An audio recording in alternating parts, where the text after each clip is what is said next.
और इस वक्त बड़ी खबर पटना से उसका रुख कर लेते हैं। सीएम आवास पर एनडीए की बैठक खत्म हो गई है, तो राजनीतिक रूप से महत्वपूर्ण ये बैठक मानी जा रही है। अमित शाह, नीतीश कुमार बैठक में मौजूद रहे।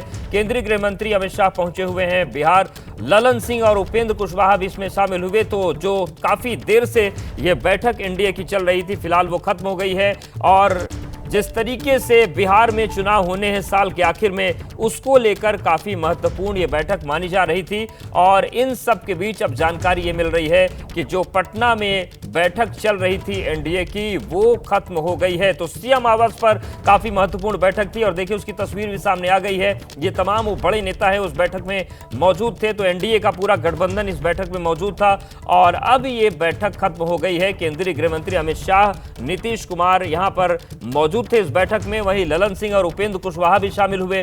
डिप्टी सीएम सम्राट चौधरी, विजय सिन्हा, चिराग पासवान और जीतन राम मांझी के बेटे संतोष मांझी भी बैठक में मौजूद रहे। शशांक हमारे साथ जुड़ गए। शशांक, ये जो बैठक हो रही थी काफी देर से खत्म हो गई है, कितनी महत्वपूर्ण ये बैठक है बिहार विधानसभा चुनाव के लिहाज से और अंदर क्या बातें हुई? देखिए, बैठक करीब 30 मिनट तक चली है। ये बैठकों का दौर लगातार जारी है। अभी 26 तारीख को ही दिल्ली में बीजेपी सांसद संजय जायसवाल के आवास पर एनडीए की बैठक हुई थी और आज पटना में सीएम आवास में बैठक हुई है। अमित शाह के बिहार दौरे का आज दूसरा दिन है। बैठक में सीएम नीतीश, अमित शाह, चिराग पासवान, जीतन मांझी, उपेंद्र कुशवाहा, जो एनडीए के दल हैं उनके तमाम प्रमुख नेता मौजूद रहे। सीट शेयरिंग, चुनावी रणनीति पर मंथन हुआ है। किसको कितने सीटों पर लड़ना, इन तमाम मसलों पर जो है वो बातचीत हुई है। ये सब पहले से बातचीत होती आ रही है। आज फिर एक बार जो है उसमें आगे की चर्चा हुई है। किन मुद्दों को लेकर चुनाव में जाना है, इस पर मंथन हुआ है। और नीतीश के नेतृत्व को लेकर अब कहीं कोई कन्फ्यूज़न नहीं है। अमित शाह ने स्पष्ट कर दिया है कि नीतीश के नेतृत्व में चुनाव लड़ना है। उन्हीं के नेतृत्व में इस बार फिर बिहार में एनडीए की सरकार बनेगी। तो बैठक हुई है, एक अहम बैठक हुई है। 30 मिनट तक ये बैठक चली है, उसका बैठक समाप्त हो गई। अमित शाह एयरपोर्ट के लिए निकल गए हैं, यहाँ से वो दिल्ली रवाना होंगे। जी बिल्कुल शशांक, ये भी जानना चाहेंगे कि जिस तरीके से बैठक हुई और जैसा कि आपने बताया कि अमित शाह ने जिस तरीके से साफ कर दिया है कि कहीं कोई कंफ्यूजन नहीं है कि नीतीश कुमार ही चेहरा होंगे।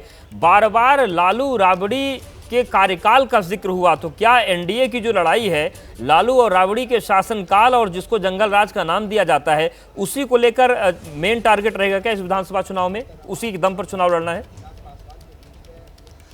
बिल्कुल। देखिए, आरजेडी का जो 15 साल का शासनकाल रहा 1990 से 2005 तक, तो उस दौरान बीजेपी जदयू का कहना है कि जंगल राज था। तो जंगल राज के मुद्दे पर आरजेडी को, लालू परिवार को एनडीए घेरता रहेगा। एनडीए का फोकस सुशासन और विकास के मुद्दे पर रहेगा।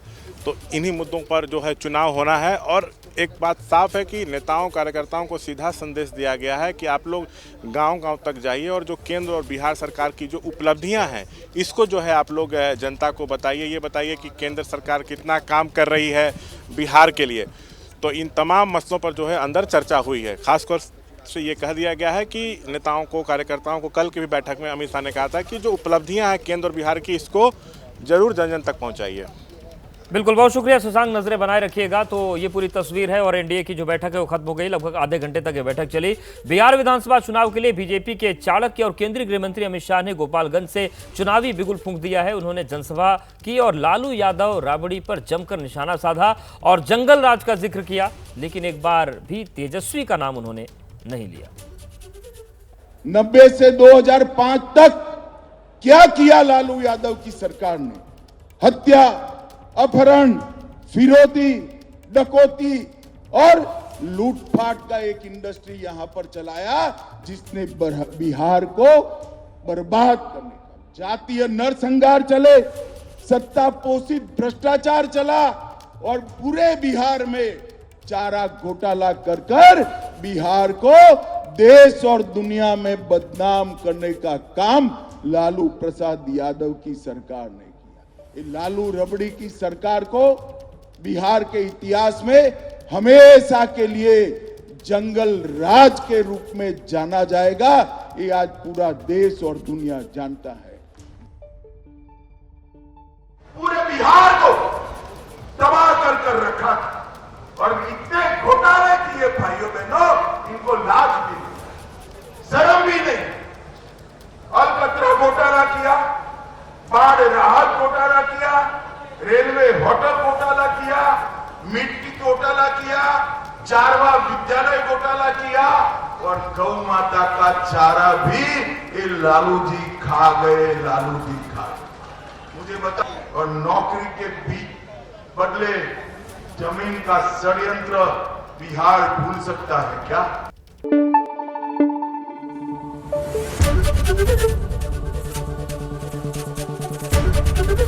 एबीपी न्यूज आपको रखे आगे।